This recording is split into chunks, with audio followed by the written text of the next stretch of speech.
जय हिंद मेरे प्यारे दोस्तों, हमारे इस चैनल एक्सटीएम में आपका स्वागत है। इंडियन ओवरसीज बैंक के अंतर्गत पे 400 पोस्टों के लिए यहाँ पर वैकेंसीज अपडेट किया गया है 12 मई 2025 को। 12 मई 2025 से फॉर्म फिल कर सकते हैं आप। इंपॉर्टेंट जो डेटे हैं फॉर्म फिल करने के लिए, जो इंपॉर्टेंट पॉइंट हैं सॉलिड रूप से इस वीडियो के अंतर्गत पे देख लेंगे। बने रहेगा इस वीडियो के अंतर्गत पे यदि आप नए हैं और यदि आपके द्वारा हमारे इस चैनल एक्सटीएम को सब्सक्राइब नहीं किया, सब्सक्राइब कीजिए, बेल आइकन को प्रेस कीजिए ताकि जो भी कंटेंट, जो भी इन्फॉर्मेशन हमारे द्वारा आपके लिए प्रोवाइड किया जाता है तो उसका नोटिफिकेशन आपके पास समय पर अवेलेबल हो जाएगा। ऑफिशियल वेबसाइट की बात करेंगे तो www.iob.in पे जाके आपको अप्लाई करनी है। इसका हेडक्वार्टर चेन्नई पे, ठीक है ना। इंडियन ओवरसीज बैंक कभी कभी पूछ लेता है इसका हेडक्वार्टर कहाँ पर है, चेन्नई में है। आगे बढ़ते हैं। सबसे पहले बात करेंगे तो यहाँ पर क्या है, इंपॉर्टेंट डेट से स्टार्ट करते हैं। यहाँ पर डेट है फॉर्म फिल करने के लिए, डेट स्टार्ट है 12 मई 2025 और इसका क्लोजिंग डेट है 1 मई 2025। 12 मई से लेकर 31 मई तक आप फॉर्म फिल कर सकते हैं। कैटेगरी वाइज वैकेंसीज यहाँ पर बटा हुआ है। तमिलनाडु, उड़ीसा, महाराष्ट्र, गुजरात और वेस्ट बंगाल और पंजाब के अंदर वैकेंसीज अपडेट है।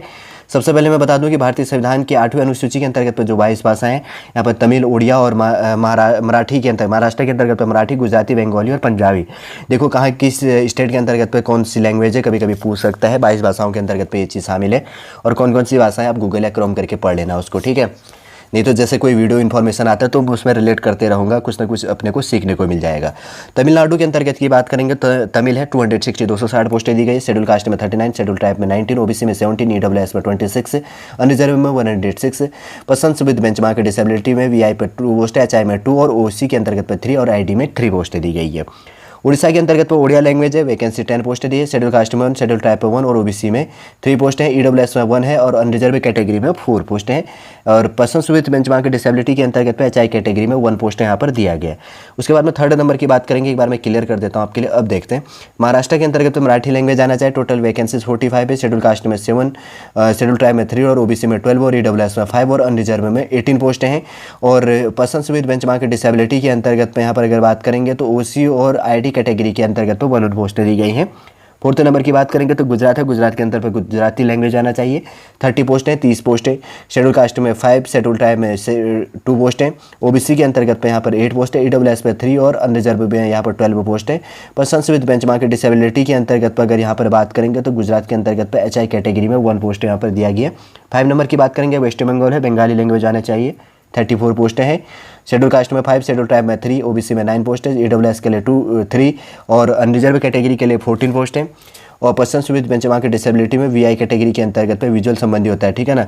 1 पोस्ट इसके अंतर्गत पे दिया गया है। और एच का मतलब हियरिंग होता है। और उसके बाद की बात करेंगे तो उससे ये चीज़ क्या होता है, ऑर्थोपेडिकल से जो चैलेंज इस कैटेगरी के अंतर्गत पे आता है, ये चीज़ थोड़ा सा ध्यान देना। इंटेलेक्चुअल जो डिसेबिलिटी आईडी इसका फुल फॉर्म होता है, ठीक है। और उसके बाद में पंजाब की बात करेंगे तो पंजाबी लैंग्वेज आनी चाहिए। वैकेंसी 21 है। शेड्यूल कास्ट में 3, शेड्यूल ट्राइब पे 2, ओबीसी में 6, ईडब्ल्यूएस में 2 और उसके बाद में अनरिजर्व कैटेगरी में 8 पोस्ट है। पर्सन्स विद बेंचमार्क डिसेबिलिटी के अंतर्गत वीआई कैटेगरी में 1 पोस्ट यहाँ पर दिया गया है। टोटल 400 पोस्ट यहाँ पर है। शेड्यूल कास्ट में 60, शेड्यूल ट्राइब में 30 और उसके बाद में ओबीसी में 108 और ईडब्ल्यूएस में 40 और अनरिजर्व कैटेगरी में 162। वीआई कैटेगरी में 4 पोस्ट है। एचआई के अंतर्गत पे 4 पोस्ट है और ओसी कैटेगरी में 4 और आईडी कैटेगरी के अंतर्गत पे 4 पोस्ट यहाँ पर दी गई है। वैकेंसी संबंधी इन्फॉर्मेशन देख लिया हमने। फिर इंपॉर्टेंट इन्फॉर्मेशन आगे देख लेते हैं।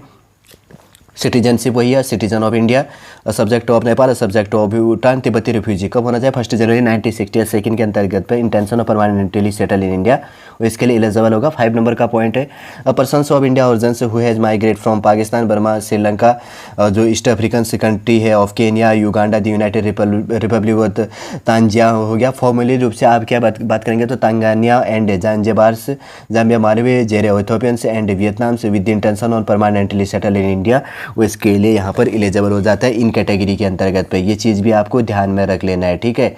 आगे बढ़ते हैं। उसके बाद में क्या चीज़ें हैं, एज लिमिट की बात करेंगे तो मिनिमम एज लिमिट 20 और मैक्सिमम 30 एज लिमिट होना चाहिए। 1/5/2025 से 1 मई 2025 से काउंट किया जाएगा। आपका डेट ऑफ बर्थ 1/5/2025 से 1 मई 2025 से 2 मई 2/5/1995, मतलब है 2 मई 1995 के बीच में होना चाहिए। लोकल बैंक के लिए है, ऑफिसर के लिए LBO जिसको कहेंगे JMGS, ठीक है। अगर एजुकेशन क्वालिफिकेशन इंपॉर्टेंट पॉइंट है इसके अंदर देखो, degree, graduation in any any discipline from a university recognised by the government of India or any equivalent qualifications recognised as such by the central government. उसके बाद में कहा जाएगा द कैंडिडेट्स मस्ट पास जो है वैलिड मार्कशीट होना चाहिए, degree certificate जो भी आपके पास में है, जो भी ये वैकेंसीज है, ग्रेजुएशन जो इसमें कहा गया है, वाई रजिस्टरिंग ऑनलाइन, जिस डेट को ये रजिस्टर्ड होना है इस डेट के अंतर्गत पर आपके पास में सर्टिफिकेट अवेलेबल होना चाहिए ग्रेजुएशन का, ठीक है।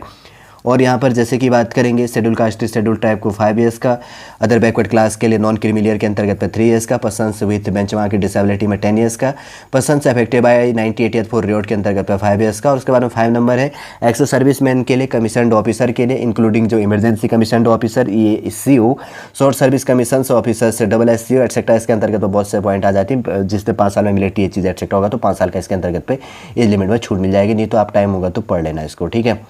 आगे बढ़ते हैं, यहाँ पर शॉर्ट फॉर्म दिया गया है, क्या चीज़ें हैं जो भी कैटेगरी के अंतर्गत पे, ठीक। EWS सर्टिफिकेट से रिलेटेड भी कहा गया है, क्या चीज़ें होनी चाहिए आपका, इकोनॉमिकल वीकर सेक्शन से रिलेटेड कहा गया है। देखिए असिस्टेंट मैनेजर संबंधी जो स्केल है, पे स्केल आप देख लेना, यहाँ पे मैं नहीं प्रोवाइड कर रहा हूँ। और आगे बढ़ते हैं, जैसे कि यहाँ पर क्या चीज़ है, जो चीज़ है ना बॉन्ड से रिलेटेड, ठीक है ना, 2-3 साल का शायद इसके अंतर्गत बॉन्ड से रिलेटेड होगा। 3 ईयर्स का बॉन्ड है, देखो पीरियड्स ऑफ 3 ईयर्स बॉन्ड, जो बॉन्ड अमाउंट इसके अंतर्गत पर है कितना है, 2 लाख रुपए यहाँ पर इसके अंतर्गत बॉन्ड अमाउंट है 3 ईयर्स के लिए। सिलेक्शन प्रोसीजर की बात करेंगे तो आपका एग्जाम होना है। सबसे पहले यहाँ पर क्या होगा, रीजनिंग एंड कंप्यूटर एप्टीट्यूड से 30 क्वेश्चन। यहाँ पर मार्क्स की बात करेंगे तो 60 मार्क्स का, हिंदी और इंग्लिश दोनों लैंग्वेज में पेपर अवेलेबल होगा। ड्यूरेशन की बात करेंगे तो 60 मिनट। उसके बाद में जनरल इकोनॉमी और उसके बाद में बैंकिंग जो अवेयरनेस से रिलेटेड 40 क्वेश्चन। मैक्सिमम मार्क्स की बात करेंगे तो 40 हिंदी और इंग्लिश दोनों लैंग्वेज में 30 मिनट्स का टाइम होगा। डेटा एनालिसिस से रिलेटेड आपको यहाँ पर क्वेश्चन पूछा जाना है एंड इंटरप्रिटेशन से रिलेटेड कहा गया है। नंबर ऑफ क्वेश्चन 30 और मैक्सिमम मार्क्स 60 पर क्वेश्चन 2 मार्क्स का है। और डेटा एनालिसिस से रिलेटेड, ठीक है ना, इंटरप्रिटेशन से रिलेटेड और हिंदी और इंग्लिश दोनों लैंग्वेज में 60 मिनट का टाइम मिलेगा। और इंग्लिश जो है नॉलेज से रिलेटेड यहाँ पर पेपर होना है 40 क्वेश्चन 40 मार्क्स का, इंग्लिश लैंग्वेज में होगा।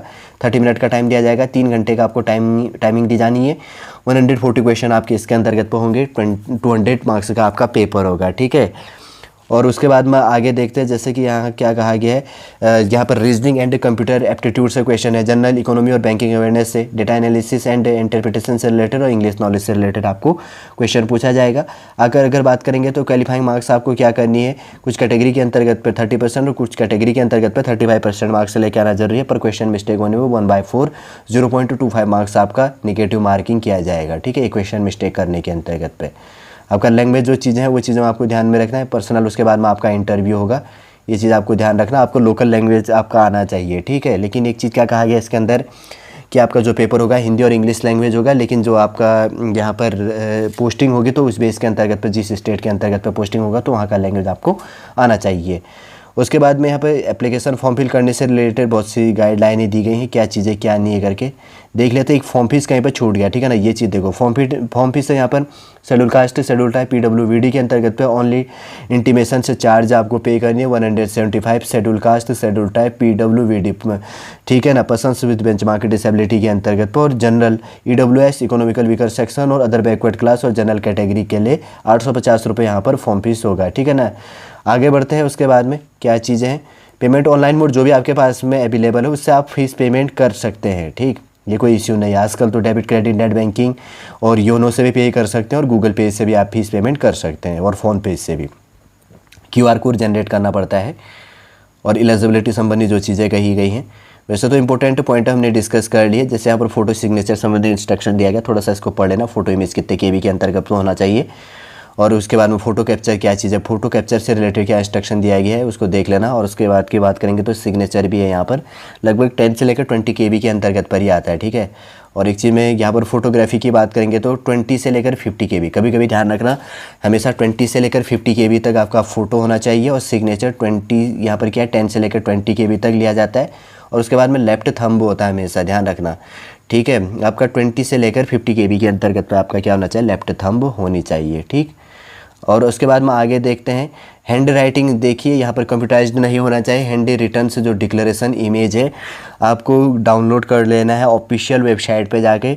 और उसके बाद में उसका क्या कर लेना है, उसको स्कैन करके अपलोड करनी है। 50 से लेकर 100 KB के अंदर होना चाहिए, ठीक है। काफ़ी अच्छा उसमें स्कैन कर लेना। देखिए कितना अच्छे पॉइंट है, ये चीज़ें ध्यान रखो। ये डिक्लेरेशन बहुत अच्छा चीज़ है, सेल्फ डिक्लेरेशन, लैंग्वेज संबंधी या कोई चीज़ें हैं तो इसमें जो करप्शन संबंधी होता है तो वो पकड़ में आ जाता है। ठीक है, क्या चीज़ें होती हैं आने वाले समय में कभी बात करेंगे। देखिए यहाँ पर एग्ज़ाम सेंटर की बात करेंगे तो हर स्टेट के अंतर्गत पर आपके एग्ज़ाम सेंटर और यूटी के अंतर्गत में यहाँ पर एग्ज़ाम सेंटर बनाए गए हैं। एक बार में क्लियर में ज़्यादा प्रोवाइड तो करने वाला हो नहीं, देख लो इसके अंतर्गत पर अगर आपका स्टेट है आप पहुँच करके स्क्रीनशॉट ले लो, इतना कवर हो गया है लगभग गोवा के आसपास में तक और पुदुचेरी का था।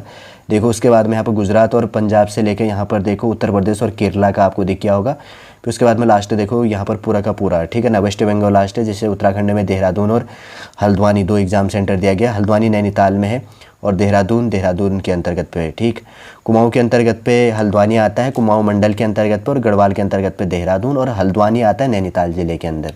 अदर स्टेट से स्टूडेंट अगर फॉर्म फिल करेंगे इस सेंटर में तो तब मैं इसके लिए प्रोवाइड कर रहा हूँ, नहीं तो आप जिस स्टेट पर रह के जहाँ पर रह के प्रिपरेशन कर रहे हैं तो कोई इश्यू नहीं है। ठीक है, चलिए दोस्तों, आज के इस वीडियो के अंतर्गत पे इंडियन ओवरसीज़ बैंक के अंतर्गत पे 400 पोस्टों के लिए 400 पोस्टों के लिए जो अलग अलग स्टेटों के अंतर्गत पे वैकेंसीज यहाँ पर बटी हुई थी, क्या चीज़ें थी वैकेंसीज की बात करेंगे तो तमिलनाडु, उड़ीसा, महाराष्ट्र, गुजरात और वेस्ट बंगाल और पंजाब के अंदर 400 पोस्टों के लिए जो वैकेंसी बटा था, जो भी आपके फॉर्म फिल करने के लिए इंपॉर्टेंट पॉइंट होती थी, पूरा इस वीडियो के अंतर्गत पर हमने आपके लिए डिस्कस कर लिया है। उम्मीद करूंगा दोस्तों सॉरी पूरा इन्फॉर्मेशन आपको समझ में आ गया होगा। यदि आज का वीडियो आपको अच्छा लगे तो लाइक कीजिए, कमेंट कीजिए और हमारी चैनल एक्सटीएम को सब्सक्राइब कीजिए। वापस हम नेक्स्ट क्लास के अंतर्गत आपसे मिलेंगे। जय हिंद, जय भारत।